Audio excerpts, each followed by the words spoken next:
So, hi Dwight. Welcome back again. Another year, Comic-Con. Marvel Legends. Yes. Busy year.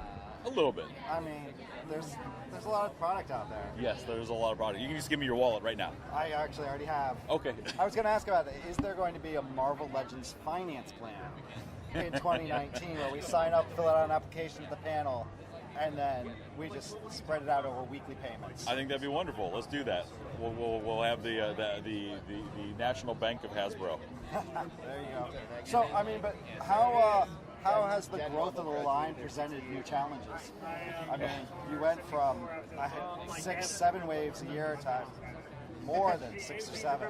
Yeah, no, that's a great question. It's been a blessing and a lot of challenges, right? The positive side is that the fans are wanting more and more, and we're able to deliver some amazing things.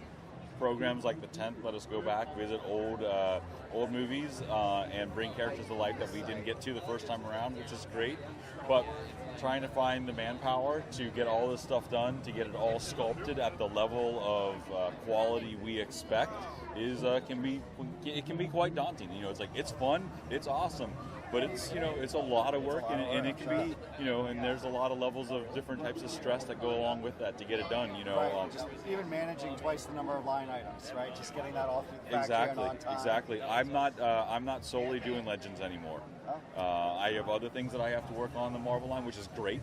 I get to do some awesome kids items too, and we've got some other designers that are now working on Legends with me. So Bobby is taking over the Spider-Man line for next year. Cool. So you'll see some of his first figures in the panel in a couple hours. All right, awesome. He's also doing the Riders segment. Oh, nice. And some of our younger designers, Eric, has been working on some of the exclusives as well. So we're trying to spread the love a little bit. That's awesome. Get some new talent, some new faces in there. Yeah, exactly. Get some new talent, and you guys get to meet some new people. So you did mention the sort of keeping the level of quality, and I'd say one of the big changes is the photoreal paint apps. Yes. And I mean, that Ant-Man is insane. Yeah. So with the deco on the faces addressed, sort of, do you have like what the next area you want to tackle is to sort of take the Legends to the next level? That's a good question. We're super pleased with the photoreal process. Lenny and Ben in our HFE office are leading the charge on that, and they're doing a great job from design. Yep. I don't want to leave out all the other partners for engineering and everything else, but they're my design counterparts who are helping with bring that to life in such a great way, which has been received fantastically. And we are already looking at, it's like, hey, what's the next evolution for articulation? What's the next evolution for, soft goods or, accessories, and how can we bring these things to life with power effects and stuff? So there's a lot of thinking going on how we can still continuously evolve the line, because I think that's one of the benchmarks of Legends is we don't like to sit still. Right. We like to always see what's next, what can we grow, how can we make this fresh and exciting year after year, and how do we get the people who are already in to stay in, and how can we attract even more fans to come into the lines. And I think that the changes and improvements that have been made are particularly evident in the Studio series, right? Because you can pull out one of your earlier Cap figures and put it next to even just the Winter Soldier Cap, right? And Winter Soldier Cap figure was great. Yep. But now I have this brand new one who is even better than great. So how much have you enjoyed having the chance to sort of dip back in the well and sort of revisit, past movies and not just be focused on, the new kid on the block? It's great. It's fantastic because there's characters we need. First and foremost, there's big misses, right? And there's still plenty of big characters missing that we hope to get to. So that's one. It's just fun for me as a fan of the line myself that I obviously also collect to be able to add more of those characters to my shelves.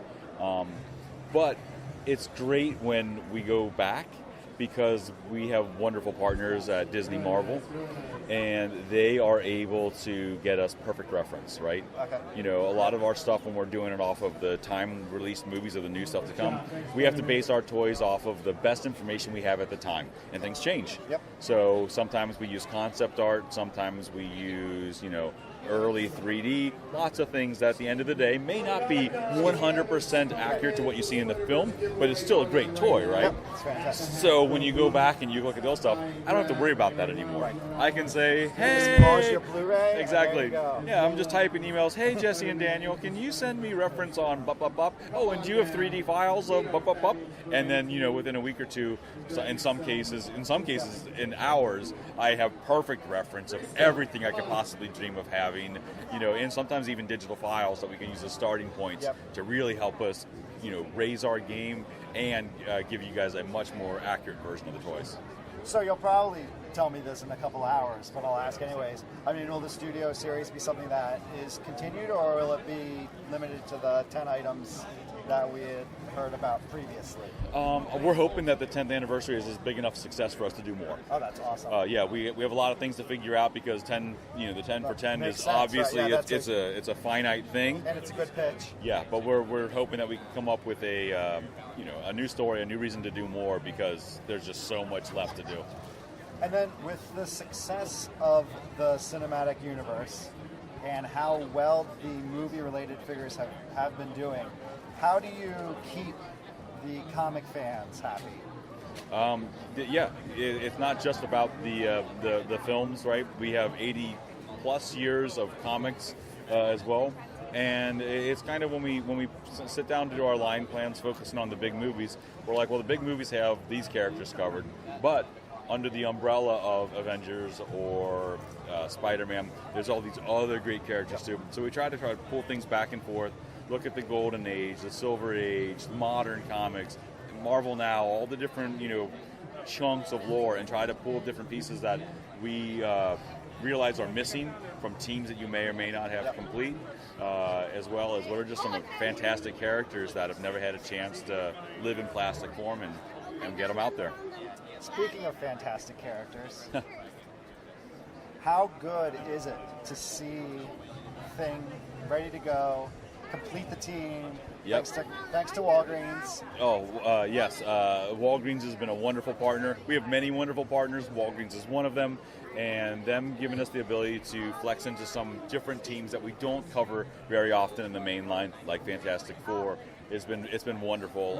Our partners over there, Lucy and our sales team, not sales, our marketing exclusives teams, our sales teams too. I don't want to short them. They do a lot of hard work too, right?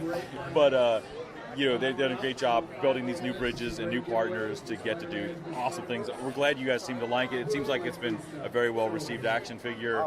And the whole segment is as whole, all four of the Fantastic Four, Silver Surfer and Medusa, is a really nice chunk of that kind of lore, which is great. I mean, and honestly, there's nothing better than going and looking for toys and leaving with a Butterfinger. Yeah. So with the vehicles, yes, those have been, fans have loved them. Mm-hmm. They seem to move off the shelves. Does that open sort of some doors for more new sort of scales or items? Yes, it very well could. We're looking at things that what else could go into that type of assortment. This is not confirming anything, but we've asked about things like Lockjaw. Could he go in there? Sky Cycles for things that have been done in the past. Right now, we're still in that kind of smaller vehicle range, but Lockjaw, things like that could fit in there. I'm just spinballing off the top of my head, things like MODOK or Mojo, some of those larger characters. Those could be Build-A-Figures, or maybe they have a vehicular type. Those two do kind of have vehicular type components that can maybe fit in there. There's a lot of things we could do to grow this more than just motorcycles and scooters. What we need is a Hulk on a quad. That'd be pretty good. Going back to some classic Toy Biz right there. Oh, and a spider buggy. Right, yes, there you go. I mean, there's just tons that we can dip into. I'm just waiting for that to show up on the big screen, honestly. And then HasLab. Yes. How often do you just sit in your office and dream like, well, if I could get people to pay $500, what would I do? It's funny you bring that up. We had a wonderful success this year with the sail barge for Star Wars, right? Got one coming. There you go. Thank you very much. Thank you for supporting. and playing along. We have had discussions already. Some people have been asking about this giant Hydra tank in the diorama. Would you want something like that? And so that's a bit aggressive for a vehicle, but that and many other great things in Marvel. We've been spitballing some ideas around where we could take it for Marvel, because clearly we're thinking about it. That's good. That's good, because there are some great opportunities to get things that you wouldn't be able to get another way. Right. And that's really the power of the platform. Yes, agreed. So I'm looking for, while I'm excited about my sail barge, I am waiting to see what the other Hasbro teams pull out of their hat and put on the site. Star Wars led the charge. We're discussing what we could do, and I could guarantee that other teams are also looking at what type of amazing products they could come up with and pull out of their brains for the fans to dive into. Cool. So as we wrap up, a year full of fantastic toys. Who has been your favorite for this year, released to date? So up to the new X-Men wave, which I know is on my porch. Yep. You guys, anyone who's talked to me, you know how much I love Apocalypse. So from that wave, Apocalypse is one of my top 1 and 2 villains of all time in X-Men. So I love Apocalypse. I'm also really proud of Omega Red for the classic line. And as far as theatrical goes, I think the M'Baku figure is pretty awesome, and I love the Ulysses Claw. So those are 4 of my favorites from this year. Those are some solid choices. Cool. Well, Dwight, thank you as always, and enjoy the rest of your show. You as well, man. Take care.